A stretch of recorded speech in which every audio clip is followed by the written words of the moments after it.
Welcome to the Real Estate Espresso Podcast, your morning shot of what's new in the world of real estate investing. I'm your host, Victor Menashe. This is another AMA episode. That is, Ask Me Anything. I love to answer your questions, and if you have a question you think is going to be of broad interest, send it in. I'll answer it live on the air. Send your questions to Victor at victorjm.com. That's Victor at victorjm.com. On today's show, Ben from Oklahoma City asks, we're looking at building a residential assisted living center consisting of 12 residential care homes. What are your tips on mapping supply and demand for the market? Our current approach is Googling and building a list and talking with folks that are already in the assisted living industry for the market. Do you usually commission a third party to do a market study? What are your criteria for hiring and finding someone to complete that study? Thanks. Well, Ben, this is a great question. You're focusing on residential assisted living, and that's very smart. The assisted living market is part of a continuum of care that starts with independent living, with a very light amount of services at one end of the spectrum and skilled nursing at the other end of the spectrum. Assisted living fits somewhere in the middle. The first step is to get your own market intelligence. That consists of talking with lots of people in the local market. You want to find out which banks have funded the local projects. This is done by simply searching title and seeing who has a mortgage recorded on it. Then you can talk to those banks and get their assessment of the local market conditions. Next, we talk to people who operate local facilities, including staff. Do they like their job? How long have they worked in the current job? Is there high staff turnover? Hundreds and hundreds of questions to get an assessment of what's happening from a labor perspective in the market, because the quality of your staff is the most critical resource you could possibly imagine in the world of assisted living. Next, you and your wife should visit all of the possible competitor facilities in the market as secret shoppers. You can interview each facility under the guise of looking for a place for a family member who's getting older, and they might need a place soon. When you do, find out the current occupancy of all the competitors, but most important, make an assessment of their strengths and weaknesses.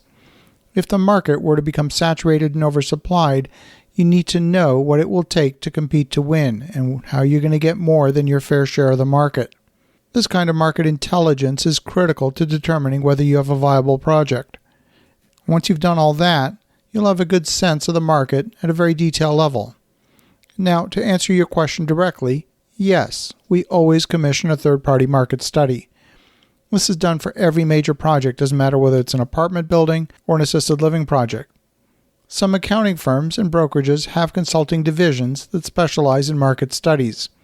In the assisted living world, there's also consultants that have industry recognition.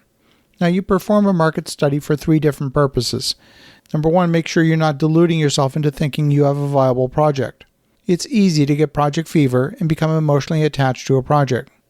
Number 2, your lender may require it. And number 3, if you're raising capital from investors, it's a good practice from 2 points of view. First of all, you can show your investors you're taking their investment seriously. The market study is part of your fiduciary responsibility to them. And then number 2, the market study which shows demand for your product can be part of your communication with investors as to why the project might be a good investment. There's an overlap between an appraisal and a market study, but they're very different. And while they both look at current market conditions, the purpose of the documents are different. An appraisal aims to establish the value of a project once it's built. A market study looks at the supply-demand characteristics within the target radius of the study. The market study is going to look at other elements. They're going to examine the demand and the ability to afford your product. They will look at the number of people in the age demographic. They'll also match the age demographic with income, not only income for the parents, but also income for the kids. Because often, the funding for assisted living is coming from the next generation. And if parents don't have the money, maybe the kids do. So you'll get a comprehensive picture of the market. The market will look at the capture rates for independent living as a leading indicator of what the capture rate might be for assisted living a few years down the road. And they'll also look at the capture rate for assisted living and skilled nursing and compare that with industry averages for a healthy market. Now, we use a company called MDS Research out of Dallas for our assisted living market studies, but there are others. Accounting firms like Nova Gradick and real estate consultants like Butler Berger are also excellent resources. Now, bear in mind that a market study can vary widely in scope and cost.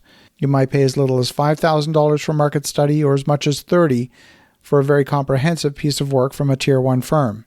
You need to decide whether a simple study is going to be sufficient. And once you've really done your homework, then a simpler study might be good enough. I want to thank you, Ben, for a great question. And for the listeners at home, definitely consider having a third-party market study for any major project. Have an awesome rest of your day. Go make some great things happen. We'll talk to you again tomorrow.